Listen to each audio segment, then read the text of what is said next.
नमस्कार, आप देख रहे हैं द हिंद 24 न्यूज और मैं हूं आपके साथ साक्षी। आई नजर डालते हैं आज की बड़ी खबरों की ओर। श्रावण मास शुरू होने से पहले ही वैद्यवाटी के सेवड़ाफुली स्थित निमाई तीर्थ घाट से तारकेश्वर तक लगभग 40 किलोमीटर लंबी जलयात्रा मार्ग को लेकर प्रशासन सक्रिय हो गया है। हर साल की तरह इस बार भी लाखों श्रद्धालु गंगा से जल लेकर बाबा भोलेनाथ को अर्पित करने तारकेश्वर मंदिर तक पदयात्रा करेंगे। श्रद्धालुओं की संख्या को देखते हुए वैद्यवाटी नगर पालिका, सिंगुर और हरिपाल पंचायत समिति, तारकेश्वर नगर पालिका, हुगली जिला परिषद, पुलिस प्रशासन और अन्य पंचायतें मिलकर विशेष तैयारियों में जुटी हैं। पूरे रास्ते में प्रकाश की व्यवस्था के लिए स्ट्रीट लाइट लगाई जा रही है। साथ ही जगह जगह पेयजल, मोबाइल टॉयलेट, स्नान व विश्राम की व्यवस्था की जा रही है। महिला श्रद्धालुओं की सुविधा को प्राथमिकता दी जा रही है। सुरक्षा के लिए वर्दीधारी पुलिस के साथ सादे कपड़ों में भी पुलिसकर्मी तैनात रहेंगे। कुछ स्थानों पर ड्रोन से निगरानी होगी। सहायता केंद्रों में एम्बुलेंस, डॉक्टर व नर्स भी रहेंगे। सिंगुर पंचायत प्रमुख कार्तिक माझी और विधायक बेचाराम मन्ना ने व्यवस्थाओं का जायजा लिया और श्रद्धालुओं को सुविधा देने का भरोसा जताया।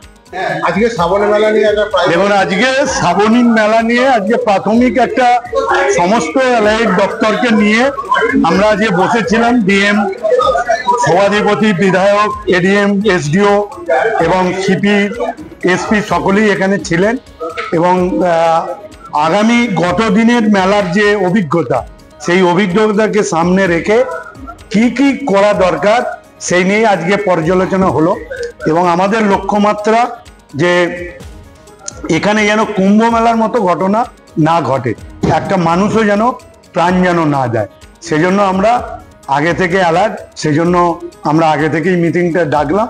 এর পরবর্তী মিটিং আবার 7-10 দিন পরে আমরা কতটা প্রোগ্রেস করতে পেরেছি, যে যে কাজগুলো করার দরকার, তারপরেই আমরা পরবর্তী ফাইনাল চূড়ান্ত পর্যায়ে আমরা যাব। এবং আমাদের দিন দিন আমাদের শ্রাবণী মেলার লোক বাড়ছে।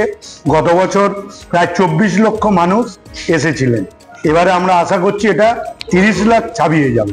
অতএব এত মানুষ যা সামাল দেয়া এবং বিভিন্ন বিষয়, তাদের টয়লেট, খাওয়া দাওয়া বা অন্যান্য বিষয়গুলো, পরিবহন ব্যবস্থা, হেলথ এবং বিশেষ করে হাইজিনের ব্যবস্থা, এই বিষয়গুলো সামগ্রিকভাবে আমরা পর্যালোচনা করেছি। সব ডিপার্টমেন্ট আমাদের প্রস্তাব নেওয়া হয়েছে এবং সেই কাজগুলো যাতে দ্রুত করা যায় সেটাই আমাদের। এবং লক গেট, আমরা লক গেট বাড়াচ্ছি। রাস্তায় প্রচুর টয়লেট, পানীয় জল ব্যবস্থা থাকছে, যা অতীতের থেকে রেকর্ড এবং সারা রাত থাকবে। এবং আমরা আবেদন করেছি আমাদের